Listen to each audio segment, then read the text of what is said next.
Welcoming Jerry to the Hall of Fame are Phil Jackson and Scottie Pippen. Ladies and gentlemen, Jerry Reinsdorf.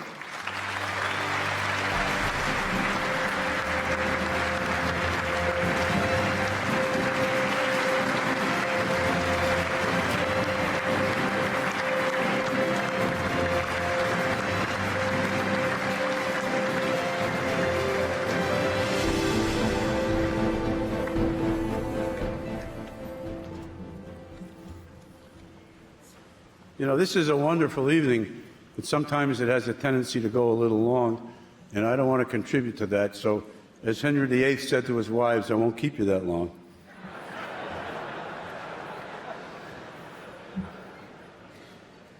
I was born in 1936 in Brooklyn. The Basketball Association was formed in 1946 when I was 10 years old. It merged with the National Basketball League in 1949 to form the NBA.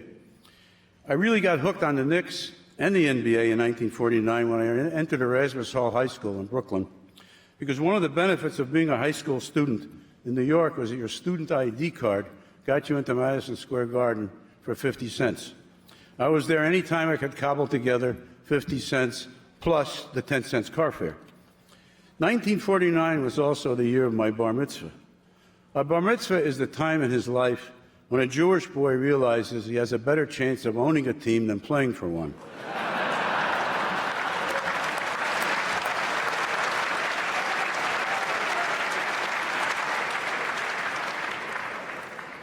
In 1953, I left Brooklyn to attend George Washington University, where I married Marteel Rifkin. If she does not kick me out before December, we'll have 60 years at that time.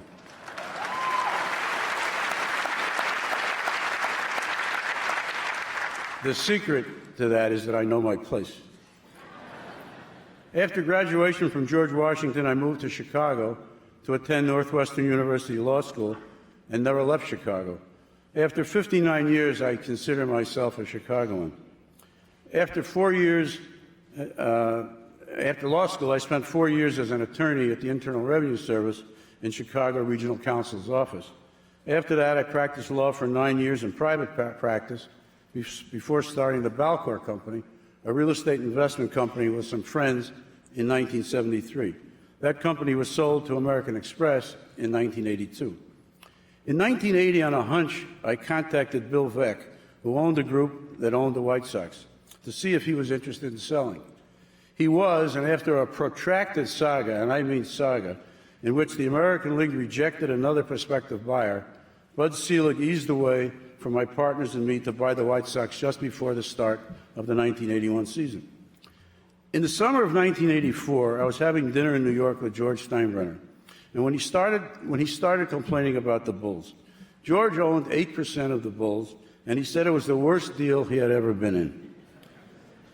They were drawing less than the Chicago Sting, an indoor soccer team, and he was tired of writing checks every year for capital calls. I remember telling George in passing that if I were running the Bulls, they wouldn't lose money, and went on to the next topic of conversation. I never imagined there would be another conversation on that subject. But a week later, I got a call from Lester Crown, one of the principal owners, who told me that most of the Bulls' partners felt like George, and they wanted to sell. Only he and Lamar Hunt wanted to stay in. It would not be possible to have better partners than Lester and Lamar Hunt.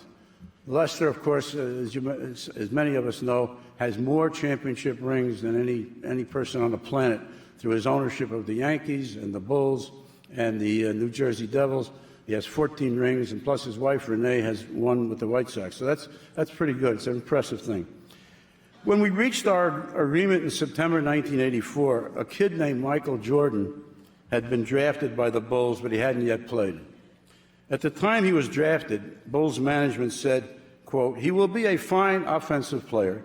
You're not going to build a franchise around him, but he will be a fine offensive player." That's what I thought, too, as did everyone else. Like me, Michael was born in Brooklyn and made his name in Chicago. As for George, I pleaded with him not to sell, but he just refused to believe that the team could be operated successfully. From the time he was proven wrong until he died, George Steinbrenner, in my presence, took every opportunity to tell people that I cheated him out of the Bulls. Actually, he didn't say cheated. He used a stronger word beginning with F.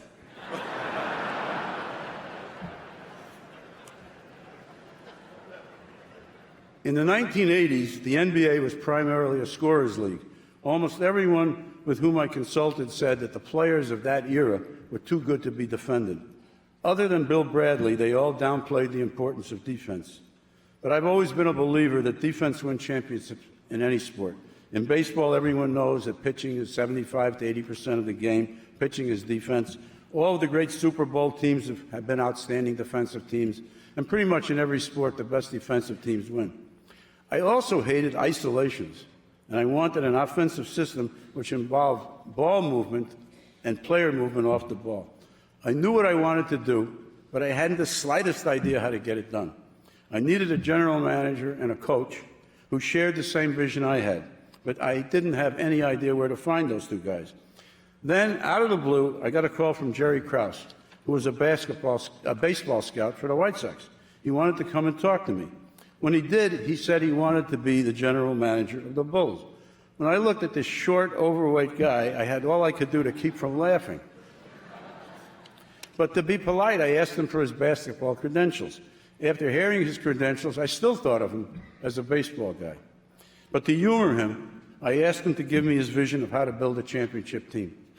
Much to my surprise, he believed in everything I believed in. All sorts of people, including a very high-up NBA official, called to tell me I had made a horrible mistake in hiring Jerry. They were wrong. I was right. But of course, even a stopped clock is right twice a day. The next step was to find the right coach. We brought in Doug Collins, who has a brilliant basketball mind.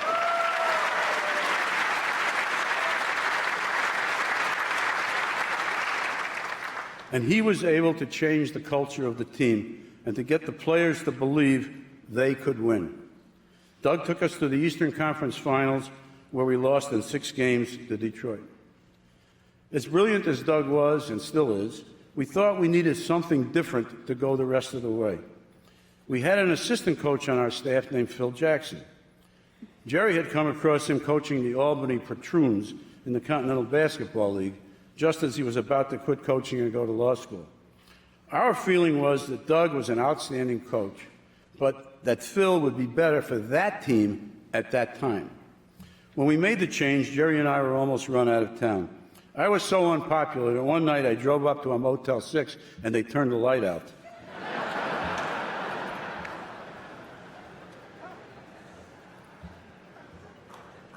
I guess after 11 rings as a coach, there isn't much doubt about how good Phil is.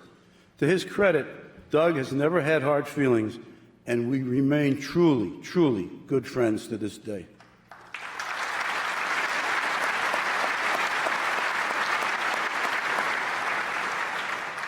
The next thing I had to do was build the business side of the organization. The marketing department was almost non-existent. There was not one person assigned to sell season tickets. I was told that you can't talk people into buying season tickets. If they want them, they'll call up. I then stole Steve Shanwald from the White Sox, where he was the #2 marketing guy, and he built a marketing department that I'm proud to say is second to none. Players alone don't win championships. It takes an entire organization. Someone has to acquire the players, someone has to coach them, someone has to generate the revenue to pay them, et cetera, et cetera. But at the end of the day, the players are the ones who put their minds and bodies on the line to win. Not only did we have the greatest player of all time, who was drafted by Rod Thorne, but Jerry also acquired all-time greats in Scottie Pippen and Dennis Rodman, and players like John Paxson, Tony Kukoc, Bill Cartwright, and Horace Grant, who were outstanding players in their own right, but who understood that their greatest value was in complementing Michael and the other future Hall of Famers. Jerry Krause was brilliant in identifying and signing those players. Jerry also signed 2 of the greatest basketball minds of all time, Tex Winter and Johnny Bach.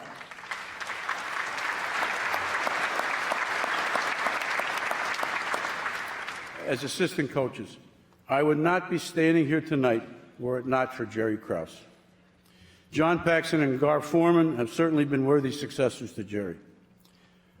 Aside from the championships, I am proud of the Bulls' many contributions to our community, which is a testament to the awareness of our players and our entire staff of our obligation to give back to the city, which supported us during the lean years as well as the good years.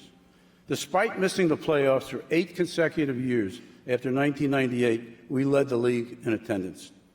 We recognize, all of us at the Bulls, that we are only caretakers of the franchise.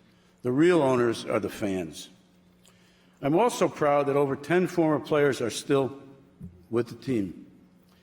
Perhaps the most satisfying thing that has occurred during my 30-plus years with the Bulls was that when Michael Jordan became a team owner, he said to me, "I owe you a lot of apologies. It's a lot harder to run a team than I thought." Now, no one succeeds in life strictly because of his or her own ability. You have to have a lot of luck, and you have to be helped by others. I certainly have had luck, and I've been helped by many without whom I could not have succeeded. There's my wife, Martille, who worked to put me through law school, put up with my insane work schedule, and raised our kids. The rest are too numerous to mention in their entirety, and I apologize to those who I am not going to mention, but there just isn't enough time. But I have to mention a few without whom I never would have succeeded. The late Sanford Takeoff showed me how Chicago works, and that's an interesting story, and was one of only 3 people I know who would do anything to help a friend, even if it were bad for him. The other 2 who would do that are Tony La Russa and Dennis Gilbert. Andrew McKenna guided me through an incredible process that led to the purchase of the White Sox. Without Andy, my sports career would have ended before it started. Alan Mushin has been my partner since we were young lawyers in the IRS in 1961. Everything I have done since then, we have done together. Bob Judelson has been my partner since 1970. He taught me everything I know about real estate and keeps me humble by pointing out my shortcomings on a daily basis. Unfortunately, I have not been able to teach him anything about baseball or basketball. I have been with Howard Pizer for over 44 years. Anytime I do something right, it's because I listen to Howard. When I screw up, it's because I didn't listen to him. He has the greatest capacity to multitask of any person I have ever known, and no one has better judgment than he has. I've been blessed with a great bunch of kids, grandchildren, and daughters-in-law. It's been a great life. I know I'm in the 4th quarter, but I'm hoping for triple overtime. And finally, I want to thank Jerry Colangelo and the voters who, in a moment of madness, elected me to the Naismith Hall of Fame. Thank you very much.